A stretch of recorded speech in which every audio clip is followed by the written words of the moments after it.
a queen, unmatched in beauty, chosen by the most ruthless king in the vast Persian Empire, draped in solid gold and guarded by towering pillars of polished marble.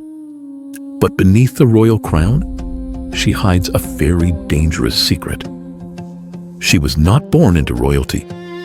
She is a hidden orphan, a Jewish exile, carefully concealing her true identity from the very people bowing at her feet.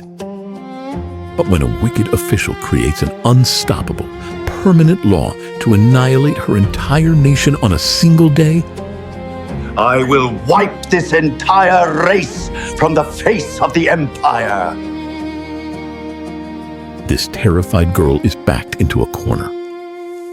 Will she stay silent in the shadows of the palace, or risk instant execution to save her family? But this isn't just a story of a cruel villain and a helpless victim.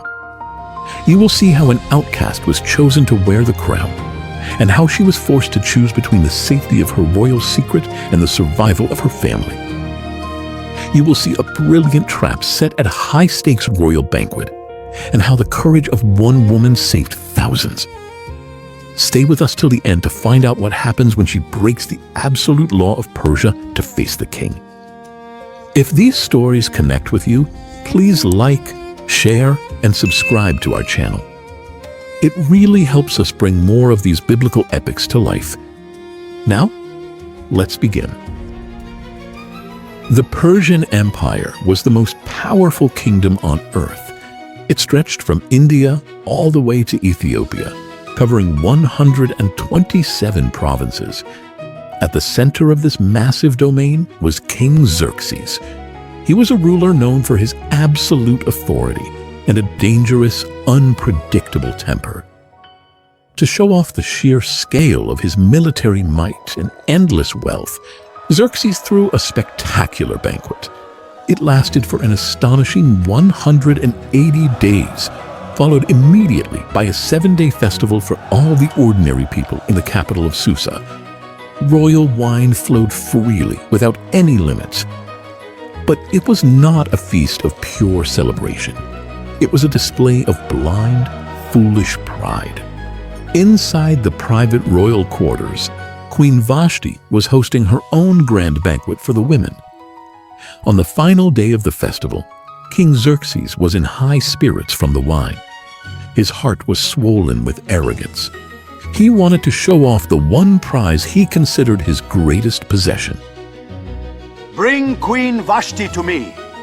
Tell her to wear the royal crown. Let every prince and every peasant see her beauty. She is more stunning than all the gold in this palace. The royal attendants hurried to deliver the king's command. In ancient Persia, the king's word was absolute law. To say no to him was public treason. But when the messengers reached the queen's banquet hall, they were met with shocking defiance. No, I will not come. I will not be paraded like a trophy before a crowd of drunken men to stroke the king's pride.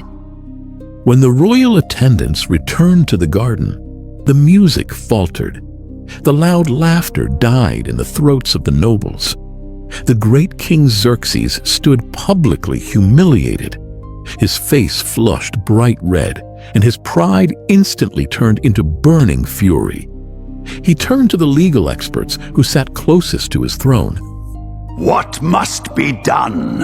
According to the law, how do we punish Queen Vashti for openly defying my direct command in front of my subjects? My king, Queen Vashti has done wrong.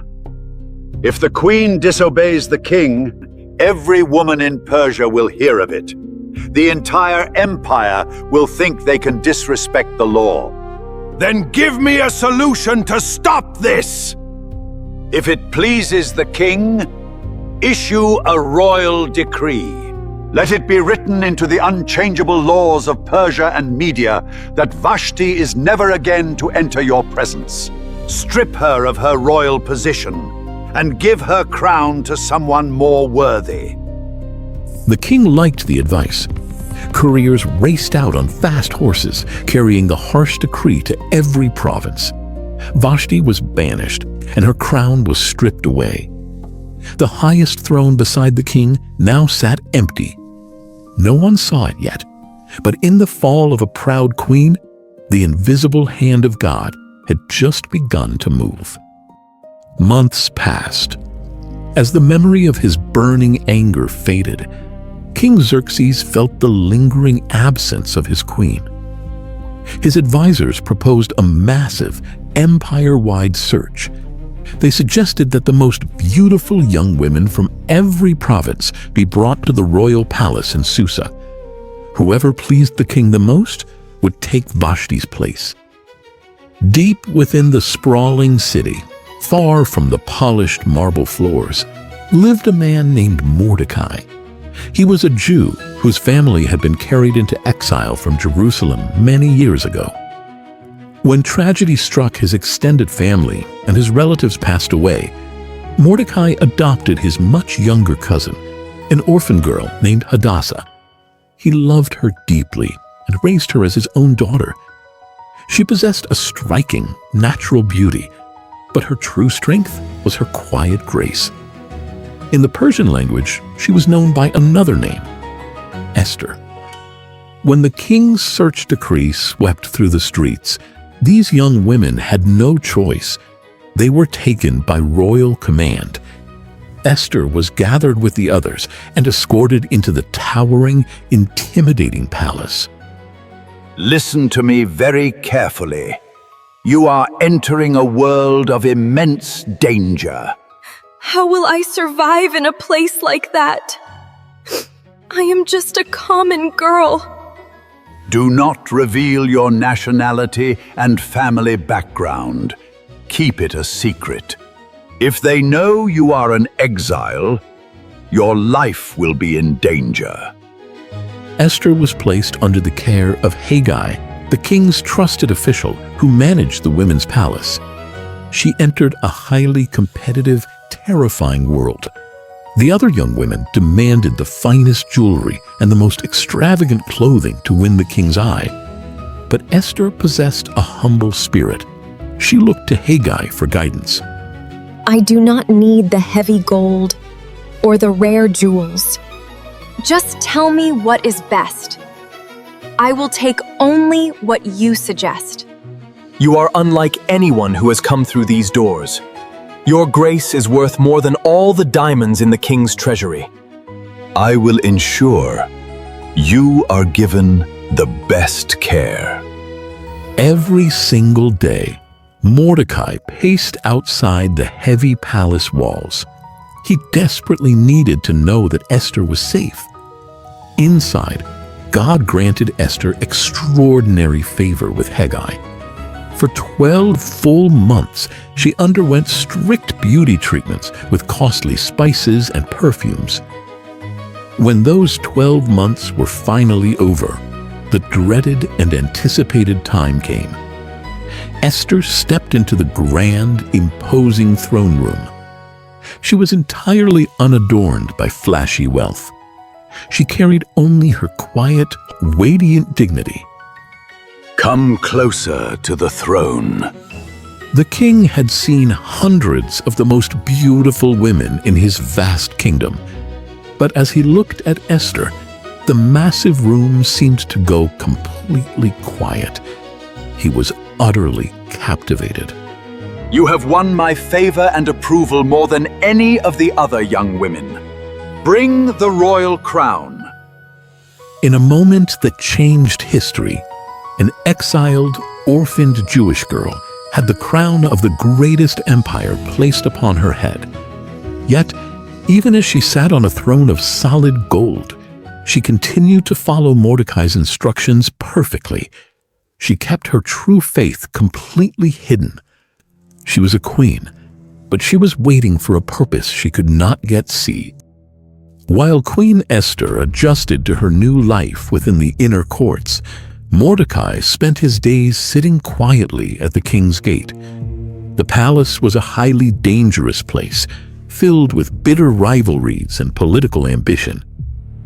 One afternoon, as the shadows lengthened across the stone gate, Mordecai overheard two of the king's officers talking in hushed, furious tones.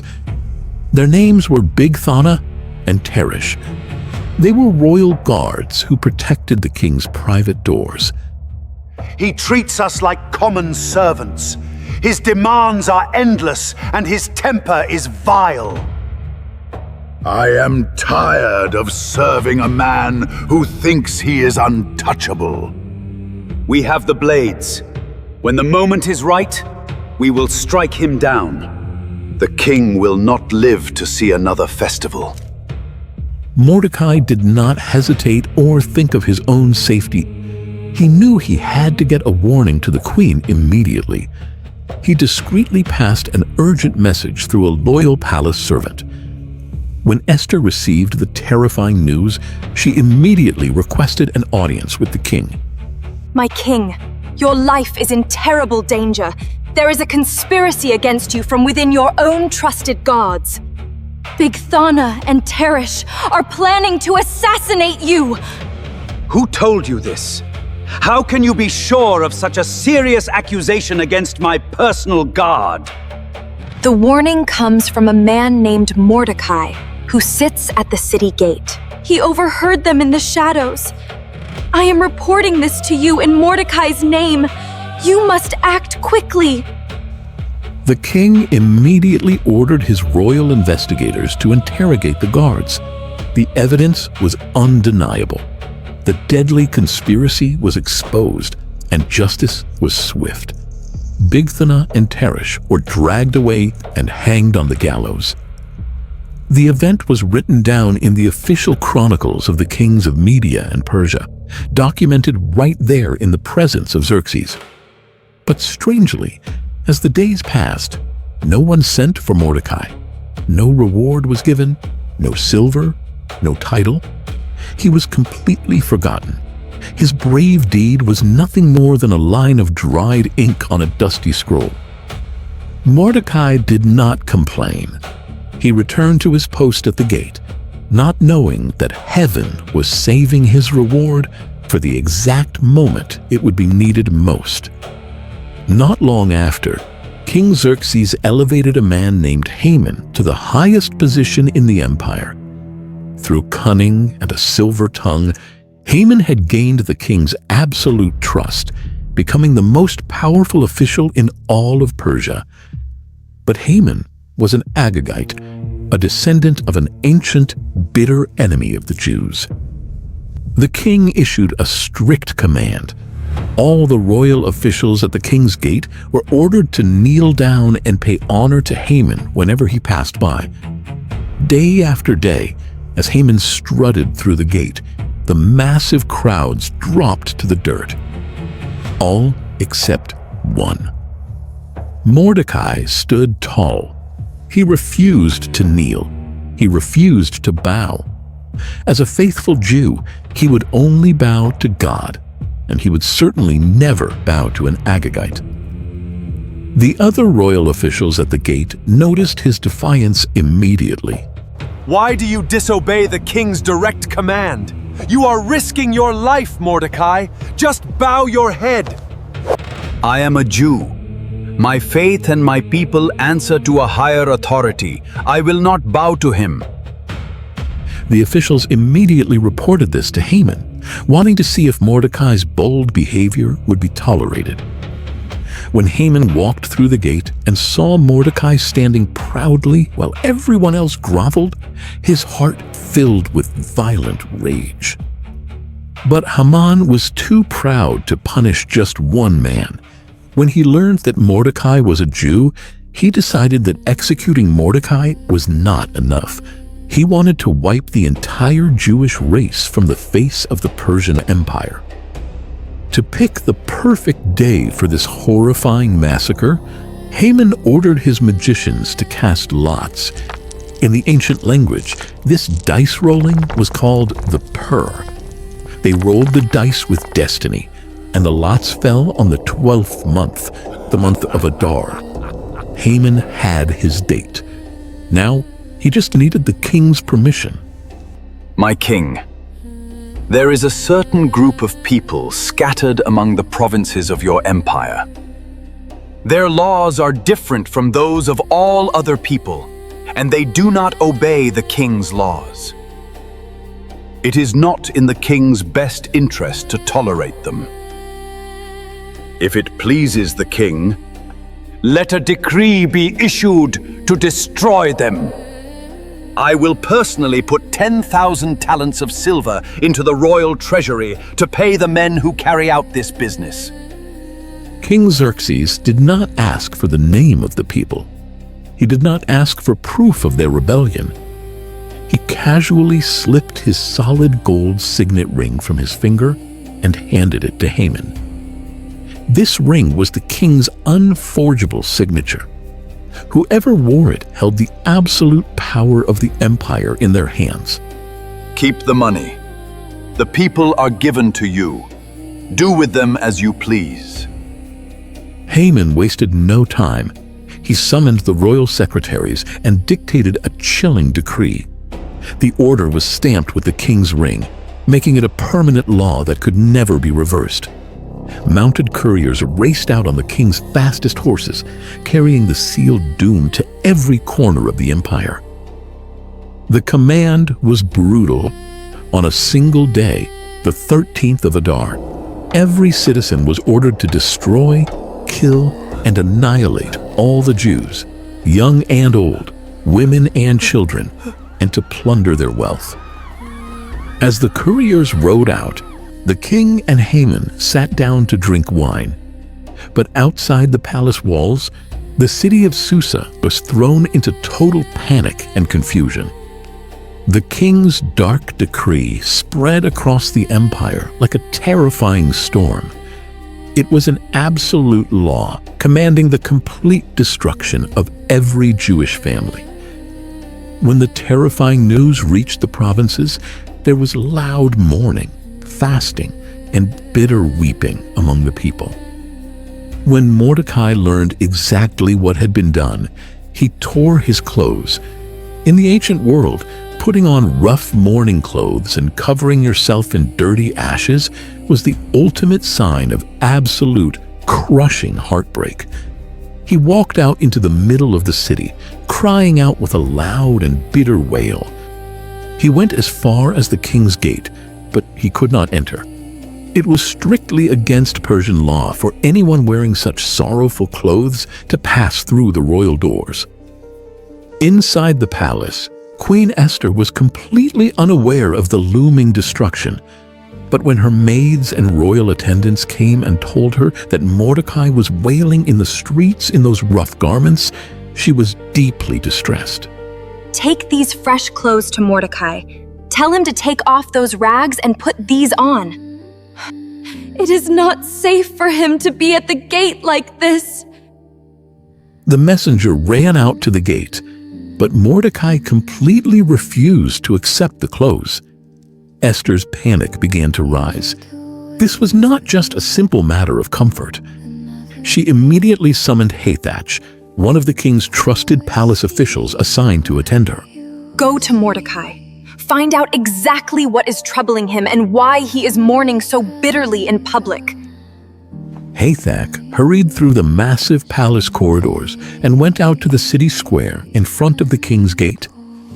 Mordecai told the official everything that had happened. Tell the queen about Haman. Tell her the exact amount of silver he promised to pay into the royal treasury for the total destruction of the Jews. Take this copy of the death warrant. Show it to her. I will show her the royal seal of doom. What do you want her to do? Urge her to go into the king's presence immediately. Tell her to beg for mercy and plead with him for the lives of her people. Hathach hurried back through the marble corridors and reported Mordecai's heavy words to Esther. She read the copy of the decree. Her hands trembled. She looked back at Hathach, her voice filled with quiet terror. Take this message back to Mordecai. All the king's officials and the people of the royal provinces know the law. There is one strict law for any man or woman who approaches the king in the inner court without being summoned. They will be put to death. Is there no exception for the queen? The only exception is if the king extends the gold scepter to them and spares their life. And I have not been summoned to appear before the king for 30 days. When Hathach delivered Esther's reply to the city gate, Mordecai realized the terrifying weight of the moment. He sent back a bold, unyielding answer that would echo through history. Do not think that because you are in the king's house, you alone of all the Jews will escape. For if you remain silent at this time, relief and deliverance for the Jews will arise from another place, but you and your father's family will perish. And who knows but that you have come to your royal position for such a time as this? The words struck Esther like lightning. She wore a solid gold crown, but she was completely trapped. To step uninvited into the throne room could end with her execution before the sun went down. But as she thought of her people, her fear began to give way to extraordinary faith. She sent one final reply to Mordecai. Go and gather together all the Jews who are in Susa. Fast for me. Do not eat or drink for 3 days, night or day. I and my attendants will fast as you do. I will go to the king, even though it is against the law. And if I perish, I perish. Mordecai went away and carried out all of Esther's instructions. Across the city, thousands of people laid aside their food and comfort. Fasting was not just skipping a meal. It was a desperate, physical way to beg God for a miracle when all other hope was completely gone. And inside the palace, Esther prepared to walk directly into the fire of destiny. On the third day, Esther dressed in her finest royal robes. Her heart hammered against her chest as she walked slowly through the massive stone archways. She stepped into the terrifying, pin-drop silence of the inner court, standing directly in front of the king's hall. The law was absolute. None who entered unbidden survived. Every step forward could mean favor, or it could mean sudden death. King Xerxes was sitting on his royal throne inside the hall, facing the entrance. The room seemed to hold its breath. The king looked up. His gaze locked onto Queen Esther, standing quietly in the doorway. For a heartbeat, time stood entirely still. Then the king smiled. He was pleased with her, and he reached out his hand, extending the solid gold scepter toward her. Favor, not fury. Life, not death. Esther walked forward, reached out, and gently touched the tip of the scepter. What is it, Queen Esther? What is your request? Even up to half the kingdom, it will be given to you. If it pleases the king, let the king, together with Haman, come today to a private feast I have prepared for him.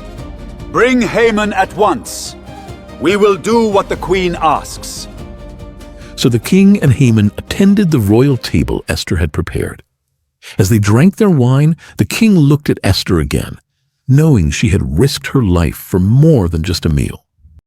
Now, what is your special favor? It will be given to you. What is your request? My great request is this. If the king regards me with favor, and if it pleases the king to grant my request, let the king and Haman come tomorrow to another feast I will prepare for them. Then I will answer the king's question. The trap was not yet fully set. Her courage had opened the door, but her brilliant patience prepared the table. Haman left the palace that day happy and in exceptionally high spirits. He was the only official invited to dine privately with the royal couple, He had absolutely no idea that the queen he had just dined with was the adopted daughter of the very man he was plotting to destroy. But as he passed through the king's gate, he saw Mordecai. Mordecai neither rose nor showed the slightest hint of fear in his presence. Haman was instantly filled with toxic rage. He restrained himself and went home, calling together his friends and his wicked wife, Zeresh.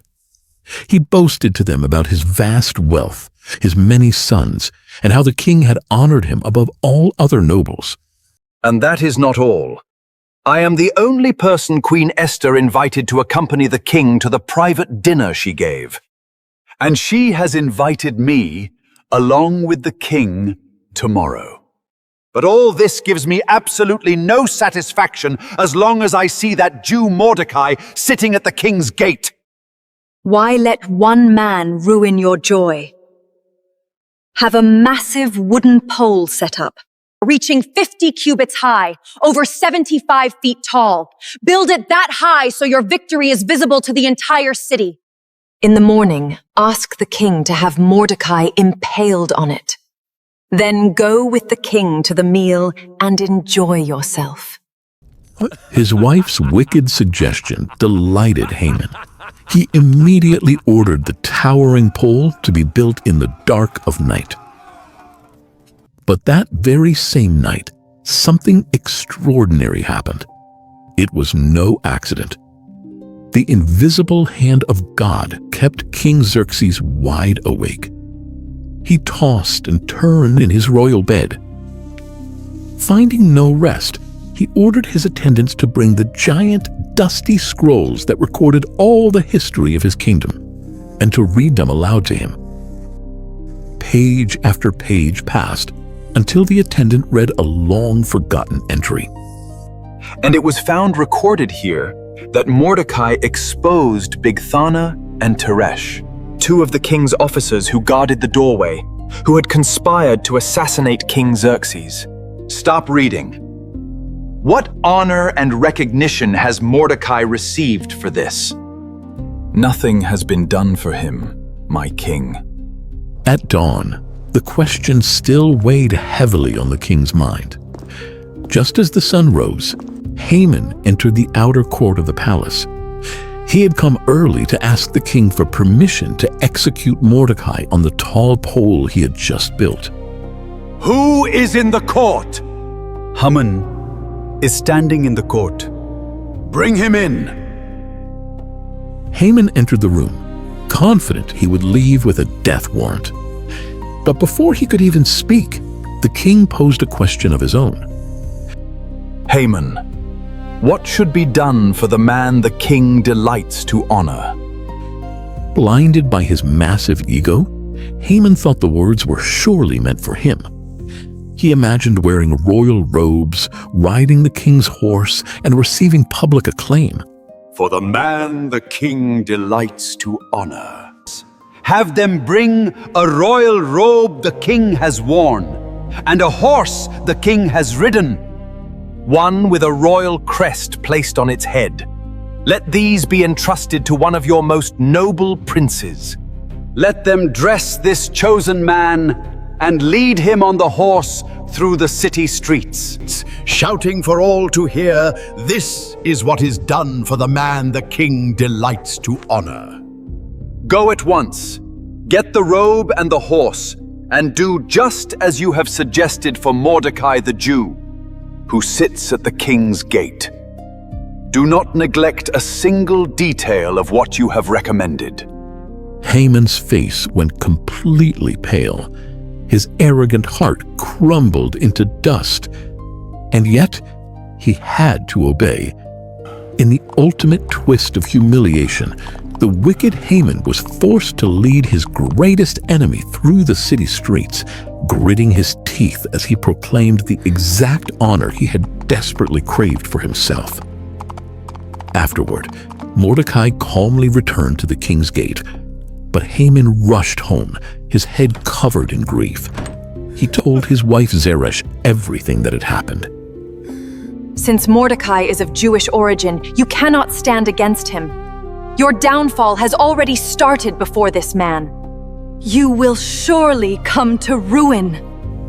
While they were still talking, the king's royal attendants arrived and hurried Haman away to the second feast Esther had prepared. The room was incredibly tense. Xerxes leaned forward. Queen Esther, what is your great request? It will be given to you. What is your special favor?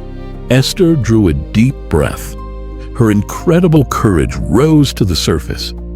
It was time to reveal the dangerous secret she had hidden since the day she first wore the crown. She was Jewish, and she was risking her life to tell the king. If I have found favor with you, your majesty, and if it pleases you, grant me my life. This is my great request. And spare my people. This is my plea. For I and my people have been sold to be destroyed, killed and annihilated. If we had merely been sold as slaves, I would have kept quiet, because no such distress would justify disturbing the king. The king was completely stunned. He finally realized his own queen was Jewish. Who is he? Where is the man who has dared to do such a thing to my queen? An adversary and enemy. This vile Haman. The room froze. Haman was completely terrified. The king got up in a blinding rage. Furious at the betrayal, he stormed out into the palace garden to pace in the cool air. Haman knew the king was going to execute him, so he stayed behind to beg Queen Esther for mercy. In a total panic, he threw himself at her feet, collapsing onto her private royal dining cushions. But in ancient Persia, no man was ever allowed to get that physically close to the queen. Just as the king returned from the garden, he saw Haman lunging onto Esther's couch. It was a fatal mistake. Will he even dare to attack the queen while she is sitting right here in my own house? As soon as the words left the king's mouth, the guards moved in and covered Haman's face. In ancient Persia, throwing a dark cloth over a criminal's face meant the king had officially decided they were going to die. No more words were allowed. A pole reaching 50 cubits stands by Haman's house. He had it set up for Mordecai, who spoke up to help the king. Hang him on it. So they hung Haman on the very pole he had set up for Mordecai. And finally, the king's fury subsided. That same day, King Xerxes gave Queen Esther the vast estate of Haman. And Mordecai came into the king's presence, for Esther had finally revealed how he was related to her. The king took off his signet ring, which he had reclaimed from Haman, and presented it to Mordecai. But the dark shadow of Haman's terrifying first law still hung over the empire. The unchangeable decree ordering the total destruction of every Jewish family on the 13th of Adar was still active.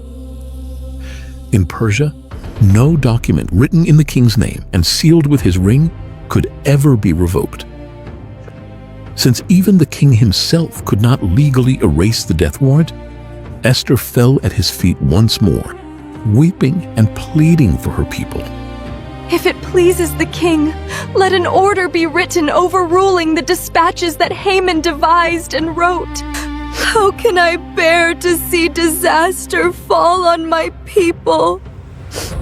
Write another royal law in the king's name, in behalf of the Jews, as seems best to you, And seal it with the king's signet ring. At once, the royal secretaries were summoned. The king and Mordecai found a brilliant loophole. Since they couldn't cancel the old law, they created a brand new one, granting the Jews in every city the absolute right to assemble, arm themselves, and fight back. Mordecai sealed the dispatches and sent them by mounted couriers, riding incredibly fast horses from the royal stables. For months, The clock ticked down to the 13th of Adar. It was a tense, terrifying wait. But when the dreaded day finally arrived, what was supposed to be a day of tragedy became a day of incredible survival and triumph. The Jews stood bravely together and struck down those who had sought to wipe them out. They gained a massive victory across the provinces, yet they refused to lay their hands on the plunder. Their fight was for survival, not for greed. What was meant for their absolute end became their glorious deliverance. Sorrow was turned into gladness, and fasting was turned into feasting. To remember this profound rescue, a yearly festival was established for the Jewish people called Purim. It was named after the the lots Haman had cast, serving as a permanent reminder that no matter what the enemy plans, God can perfectly reverse the tables. Mordecai the Jew became second in rank to King Xerxes. He became the most respected leader among his people because he worked for their good and spoke up for their welfare. Esther's journey from a terrified, hidden orphan to a brave queen is one of the greatest rescues in history.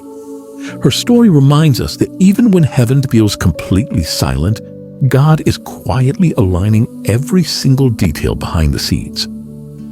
The name Esther actually means star, and in the darkest night her people ever faced, she chose faith over fear and shined with incredible courage.